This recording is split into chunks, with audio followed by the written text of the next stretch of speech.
ভেজাল বিষয়াৰ জন্মকুণ্ডলী এই কোট কিয় বিখ্যাত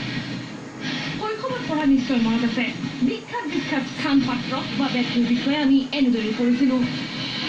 এওঁলোকৰ বিখ্যাত কুকৰ্মৰ বাবে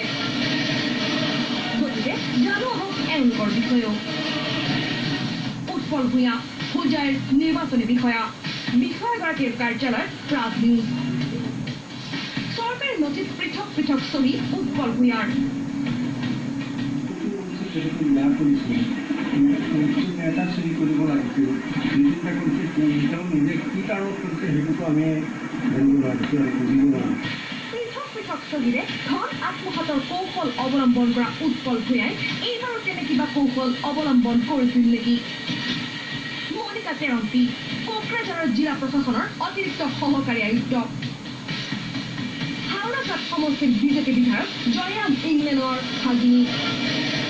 ইংলেণ্ড কৃষি বিভাগৰ সদস্য হৈ থাকোঁতে মনিকাই চাকৰি কৰিছিল জিলা কৃষি বিভাগত 2010 পৰা 2013 চনলৈ পৰিষদৰ CM হৈছিল ইংলেণ্ড আৰু সেই সুবাদতে মনিকাই লাভ কৰিলে APSC আৰক্ষীয়ে গ্ৰেপ্তাৰ কৰিলে এইগৰাকী বিধায়কৰ ভাগিনীক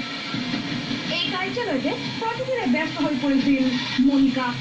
আজি খালী চকী পিছে ফটো সংগ্ৰহ কৰিবলৈ যোৱা সাংবাদিকক বাধা দিলে উপায়ুক্তই নিপন কুমাৰ পাঠক কোকৰাঝাৰৰ কৰ পৰিদৰ্শকগৰাকীৰ গ্ৰেপ্তাৰৰ পিছত কাম কাজত অচলাৱস্থা এতিয়া মানে আমাৰ ইয়াতে মানে তিনিজনে মানে কৰ পৰিদৰ্শক আছিলে তাৰ ভিতৰৰ মানে এজন নিপন কুমাৰ পাঠকে যিটো মানে আমি নিউজত পালোঁ সি মানে এতিয়া আণ্ডাৰ এৰেষ্টত আছে আণ্ডাৰ কাষ্টডি এতিয়া মানে আমাৰ সেই যিহেতু আমাৰ সেই GST আমাৰ যিটো GST হেৰি হৈছিলে লাগু হৈছিলে তাৰপিছত আমাৰ কামৰ ব্যস্ততা বাঢ়িছে ঋতুৰাজ নেওগ শিৱসাগৰৰ কৰ অধীক্ষক ঋতুৰাজৰ সন্দৰ্ভত সহকৰ আয়ুক্তৰ মন্তব্য শুনক ঋতুৰাজ যে মোৰ দলতে কাম কৰিছিলে কেতিয়াও ভবা নাই ওচৰতে নিজৰ প্ৰচেছত কাম কৰিব সেইটো মোক মাতিবলৈ একো নাইও মোক ক'বলৈও একো নাই তাত কি হৈছে নহৈছেতো মই একো নাজানো এতিয়া কি তদন্ত কৰিছে তেওঁলোকৰ প্ৰক্ৰিয়াৰ মতে যি হৈছে নহৈছে মই একো নাজানো আমাৰ ভাবোঁ যে এইবোৰ সদায় ক্লিন হ'ব লাগে কোনো খেলি মেলি একো থাকিব নালাগে এই প্ৰক্ৰিয়াটো মুঠতে একেবাৰে ক্লিন হ'ব লাগে মজুমদাৰ বদৰপুৰৰ খণ্ড উন্নয়ন বিষয়া ঘৰ তিনিচুকীয়াৰ নেতাজী ৰোডত 2009 চনত বিকাশ পাশত আবদ্ধ হৈছিল মুন মজুমদাৰ তিনিচুকীয়াৰ কেন্দ্ৰীয় বিদ্যালয় শংকৰদেৱ জুনিয়ৰ একাডেমীৰ পৰা উচ্চতৰ মাধ্যমিক উত্তীৰ্ণ হৈছিল মুন মজুমদাৰৰ মাতৃৰ মতে বাংগালুৰুৰ পৰা BSc আৰু MBA ডিগ্ৰী গ্ৰহণ কৰিছিল মুন মজুমদাৰে গণেশ চন্দ্ৰ দাস নাজিৰাৰ ৰাজহ চক্ৰ বিষয়াৰ কাৰ্যালয় হৈছিল কালিকা লগা কাৰ্যালয় গণেশ দাসৰ পূৰ্বে APSC কেলেংকাৰীত সাঙুৰ খোৱা অভিনিতা বৰুৱাৰো কাৰ্যালয় এইটোৱেই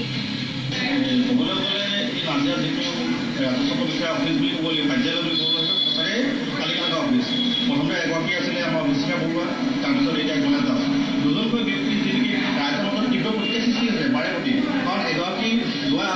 যি 4 মাহৰ আগত তেওঁ নিলম্বিত হৈছিলে APSC কেলেংকাৰীত তেওঁ ফচিছিলে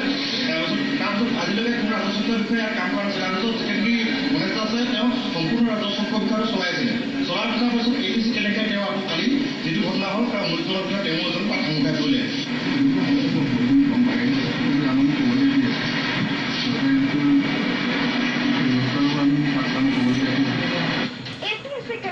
দুই ভাতৃভগ্নী